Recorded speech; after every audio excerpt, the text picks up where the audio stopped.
I can't keep quiet about it any longer. I mean, the truth is, well, I've just had enough. I've had enough of Wicked. I have actively avoided it since, let's see, what was it, 2003 when it opened? And then it's one of the most successful musicals in Broadway history.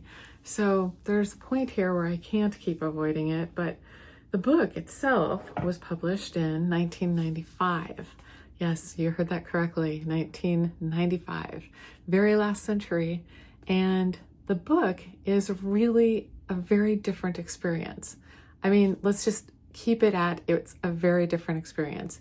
And if you look, I mean, it says the life and times of the Wicked Witch of the West. This was written by Gregory Maguire, and it's just an extremely different experience, even though it has a lot of the main ingredients, such as, here's your Land of Oz. And there's, of course, details in that map, which are completely true to the movie. And, of course, you've got Munchkinlanders. It's kind of like a cast that is laid out here. There's a lot of things that go into what I would call the dark side of Oz. In the book, you explore those topics to much greater depth. I saw the musical. Yeah, I caved. I saw the movie. And I gotta say, I'm gonna rejoicify. I'm just gonna rejoicify in how thrillifying it was. I mean, sometimes book adaptations, they just are abominable ejections. How that works pretty good, I think. But honestly, they're often just really different experiences. So what? I mean, so what? It's a different experience. If you were to read The Wizard of Oz and not see the movie with Judy Garland and that musical, you would also understand that it's really interesting that Gregory Maguire went into this other realm, and that other realm meaning that he took on what happened. How did the Elphaba become this character? So in both the musical and the film, you're obviously experiencing Wicked here, but that explores more of the relationship between Glinda and Elphaba. And it has catchy songs and really great character dynamics, whereas the book itself goes deeper into the political intrigue and the philosophical themes and reveals the dysfunctional, darker side of Oz. These all can exist in the same way. I think it's really cool and really mind-blowing that you have all of these sort of iterations. And why not? Like I said, I really was avoiding it. And I didn't really mean to, but sometimes I get off the train that has all the hype on it, and I just have to come to it in my own way.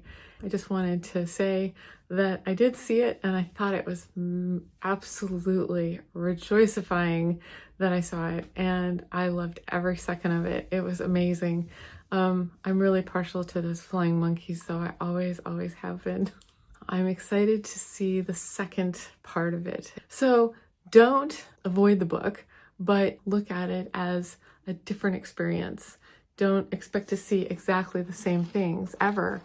Sometimes you do, and a lot of times you don't.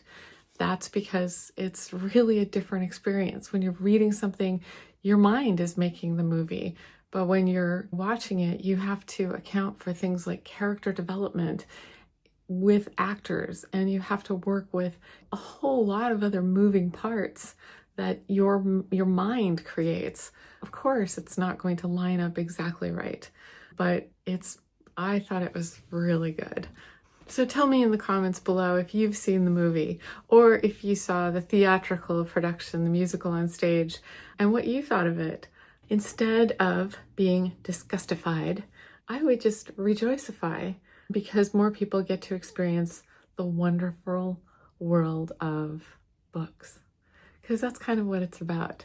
Go on your exploration and see what you can find out. See what sort of background you find, not only about Frank L. Baum and why Wizard of Oz was written, but also into Gregory Maguire and more detail into these sort of characters and why you get that kind of spin on them. I think it's fascinating, and I think you will too. Thank you for joining me, Book Nook Librarian Connie. Really glad that you're here. Click on like, subscribe, because I am building this channel and trying to do my best and have some fun.